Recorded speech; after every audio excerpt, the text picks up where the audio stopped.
৩৫ যে অন্যের বাবা মাকে গালি দিল সে যেন নিজের বাবা মাকেই গালি দিল।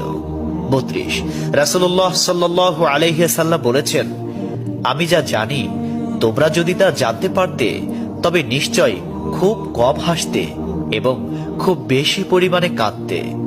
৩০ মানুষ যদি মৃত ব্যক্তির আর্তনাদ দেখত এবং শুনতে পেত তাহলে মানুষ মৃত ব্যক্তির জন্য কান্না না করে নিজের জন্য কাঁদত। ৩৪ মহানবী সাল্লাল্লাহু আলাইহি ওয়াসাল্লাম বলেছেন, সূরা ফাতিহা তোমরা ধীরে ধীরে পাঠ করো, কারণ মহান আল্লাহ নিজে তার জবাব দেন।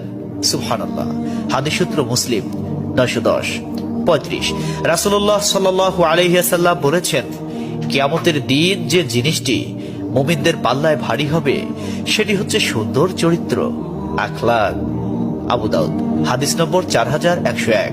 ৩৬ আল্লাহ সুবহানাহু ওয়া তাআলা আমাদের সঠিক জ্ঞান এবং বুঝার তৌফিক দান করুন এবং আমাদের এই সমস্ত হাদিস সমূহের উপর আমল করার তৌফিক দান করুন। আমিন।